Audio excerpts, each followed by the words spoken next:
Salut les toqués, ça peut être Tokev en ligne. Bonjour, bonsoir comme d'habitude. Je sais pas quand vous regarderez la vidéo ou simplement si vous allez la regarder. Écoutez, on va se retrouver aujourd'hui pour un compte rendu vide-grenier. Voilà, un nouveau sabbat pour le chap. Donc le résumé du dimanche 23 février. Alors, deux figurines à vous présenter, deux dessins animés de la même licence. Et ensuite, c'est du film, donc pas mal de trucs horreur. Donc c'est plutôt cool, à des prix vachement intéressants. On va commencer sans plus tarder avec le premier, donc qui est un petit jouet, donc voilà qu'on avait chez McDo, sans doute. Voilà, d'une licence que j'aime beaucoup et que j'ai toujours aimé. Donc qui est un dessin animé Walt Disney que j'avais même vu, je crois que j'étais en CM1 ou CM2 à l'époque. Donc c'est Hercule. Donc voilà, un petit jouet à rajouter sur ma petite planchette à figurines vintage. Donc très content. Donc c'est un peu dommage, il devait tenir, je pense, une épée là que bon, je trouve peut-être une épée de substitution. Donc voilà, Hercule, le premier. Ensuite, pour la collection Johnny Depp, alors j'en avais déjà un sous-blister, un petit blister d'un Jack Sparrow de Pierre des Caraïbes, du même film en plus, Le Secret du Coffre Maudit. J'en avais un beaucoup plus le même hors blister. Et là, voilà, j'en trouve un vraiment super sympathique.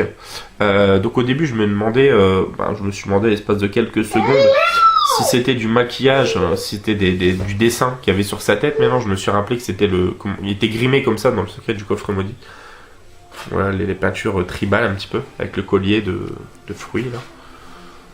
Donc voilà, plutôt sympathique, entièrement articulé. On peut le faire... les mêmes postures qu'il prend au niveau de ses pieds, tout ça, enfin voilà. C'est cool pour 50 centimes, voilà, du coup ça rentre dans la collection et ça va atterrir bien évidemment sur la planche de Lidl. Donc voilà.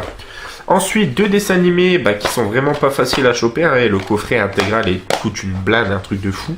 Donc là je crois que c'est mon 3e voire 4e à vérifier. Donc c'est le Spider-Man en animated, donc voilà, là c'est la vengeance du bouffon vert. Donc on retrouve 6 épisodes, donc notamment la partie 1 et 2 consacrée au bouffon vert, et le jour du caméléon où pareil on retrouve 6 épisodes. Donc je pense qu'il y en a une dizaine, donc je dois en être à peu près au tiers je pense. Donc très content.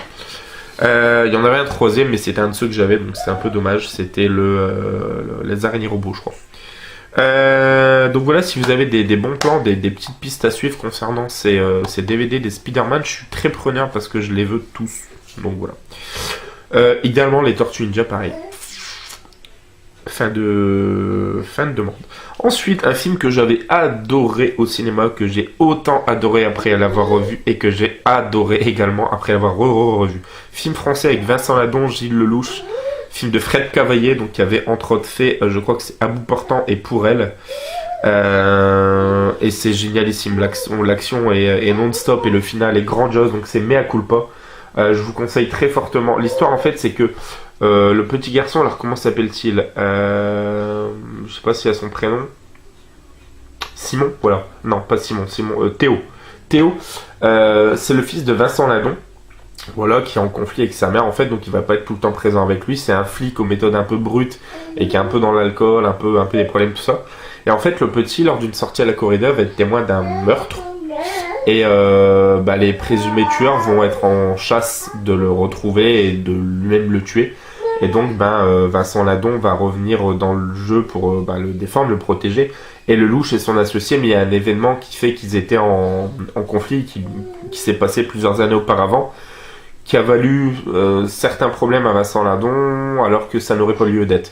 Et du coup il y a un conflit aussi entre Lelouch et Ladon qui est vachement intéressant. Et je vous dis, le final est grandiose, ça se passe au niveau d'un train, et enfin voilà, je vous invite très fortement à voir ce film, j'ai beaucoup aimé. Fred Cavaillé en général il fait des tueries, À bout portant et Pour elle sont géniaux. Donc voilà, mea culpa. Ensuite, écoutez, là je l'ai pris et pour le casting, enfin notamment Jack Palance, et parce que c'est une adaptation d'un roman de H.G. Wells, donc ça s'appelle Alerte dans le cosmos, The Shape of Things to Come, et que ma foi ça a l'air vraiment très cool. J'aime bien ces vieux films de science-fiction là, super vintage au niveau des coiffures, au niveau des costumes. Donc voilà, je dis très content, c'est la première fois que je suis tombé dessus, donc vraiment très content de mettre la main dessus. Donc en 2050, la Terre est une planète dévastée. Elle a subi la guerre des robots et sa surface est désormais irradiée. Les hommes ont colonisé la Lune et vivent dans des villes protégées par des grands dômes. Pour lutter contre les radiations, chaque individu doit prendre une drogue appelée Riddick 2Q, uniquement fabriquée sur une lointaine planète Delta 3.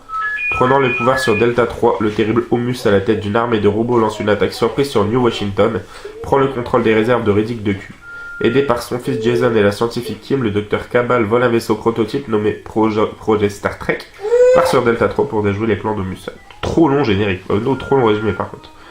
Voilà, film de 79, donc au-delà de la Terre, au-delà de la Lune, au-delà de votre imagination. Donc alerte dans le cosmos, très cool. Ensuite, un petit film à tendance horrifique, que il me semblait connaître, mais je suis pas sûr après avoir vu les images et lu le résumé. Voilà, film de 2001-2002. Donc c'est un mi-chemin entre La Chose et le projet Blair Witch. Donc 5 biologistes sont envoyés étudier une forêt qui a brûlé mystérieusement il y a quelques années. Lors de leur première journée de prélèvement, ils découvrent une chose organique d'origine inconnue qui semble avoir péri dans la combustion. Après l'avoir examiné, des phénomènes étranges se produisent, troubles du comportement, paranoïa. Sans le savoir, ils ont découvert ce qu'ils n'auraient jamais dû découvrir. Donc voilà, de 2002, vous n'irez plus jamais camper dans une forêt. Et ça s'appelle donc The Unknown, origine inconnue. Donc on verra ce que ça vaut. Si vous l'avez vu, n'hésitez pas à me le dire en commentaire. Ensuite, 9 sous blister, c'est une totale découverte. Je n'avais jamais entendu parler de ce film, mais c'est une édition HK. HK édition. Donc c'est un film de 1927. Donc c'est vraiment dans les premiers films. Donc ça s'appelle La Volonté du Mort. Voilà. Donc avec La Volonté du Mort, donc le titre original c'est The Cat and the Canary. Le réalisateur allemand Paul Leni, un des maîtres du cinéma expressionniste, réalise son premier film américain appelé à Hollywood par Carl Laemmle et inaugure ainsi la grande saison du cinéma fantastique des années 30 avec Universal. Le film de Leni vante de nombreux remakes à partir de celui réalisé par Rupert Julian en 1930 à la version de Bob Hope de 1939. 1927, si je dis pas de bêtises, ça doit être l'année également où arrive sur les écrans, je sais pas si on peut dire ça comme ça, Nosferatu, à 1 ou 2 ans près. Alors 1927 ou 1928, je pense pas me tromper. Donc voilà, il me tarde aussi de le voir celui-ci.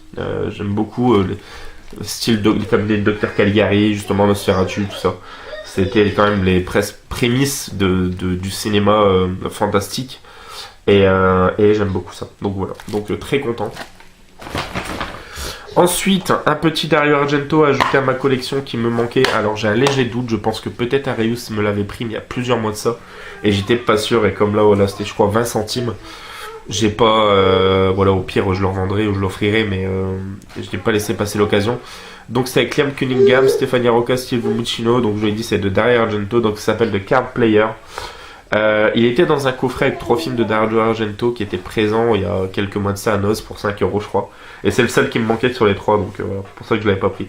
Donc le maître de l'horreur italien Dario Argento, de retour avec un thriller sanglant et terrifiant. Donc un serial killer oblige la police à jouer un jeu dangereux avec lui. Si la police perd la partie de poker, une nouvelle victime sera cruellement exécutée et le meurtre diffusé en direct sur internet. Une jeune policière Anna mène l'enquête, elle va pénétrer bientôt dans l'effroyable univers du Card Player. Ouais, donc ça a l'air vraiment barré, vraiment cool. Donc voilà, Dario Argento, The Card Player. Et on termine avec 2 choses. Alors la première, c'est un film que j'avais déjà, mais pareil, pour 20 centimes, je l'ai pris pour le fourreau, à vrai dire. Donc c'est L'Au-delà de Lucio Fulci, qui est clairement de ceux que j'ai vus, mon film préféré de Lucio Fulci, hein, bien évidemment. Donc voilà, est-ce qu'il y avait double jaquette? Parce qu'à la limite, non, il n'y avait pas double jaquette sur celui-ci. Donc voilà, jaquette d'origine, hop. Donc édition Neo Publishing, hein, vous savez que ces éditions sont chères à mon petit cœur. Et du coup, voilà, pour l'histoire d'avoir le fourreau en plus, parce qu'il est quand même stylé. Je vous l'ai pris. Et pour terminer, 1 €, je me suis récupéré un coffret de 2 films qui sont encore tous les 2 emballés. Hop. Alors, si j'arrive à les sortir du fourreau, et en plus sans les abîmer, ce serait pas mal. Non, ça va pas être possible.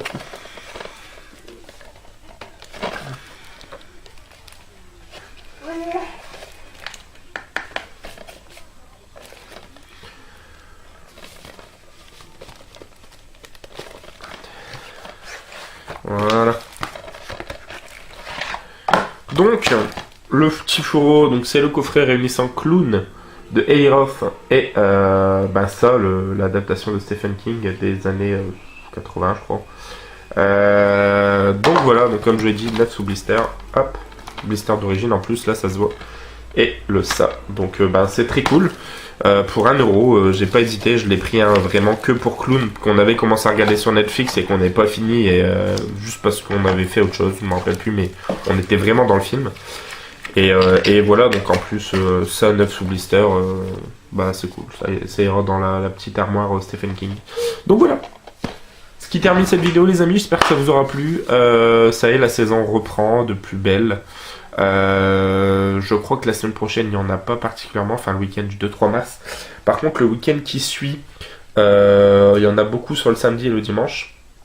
Et le week-end d'après, donc le week-end du 16-17 mars, j'ai la visite surprise, oui et non, parce qu'on s'est organisé et c'est prévu, de quelqu'un que vous connaissez tous, et on fera pas mal de magasins, de choses ensemble, tout ça.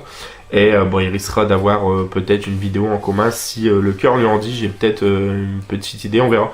Donc voilà les amis, c'est tout. On se retrouve très prochainement pour une nouvelle vidéo. Joyeux Nana Live, mais ok. Ciao ciao.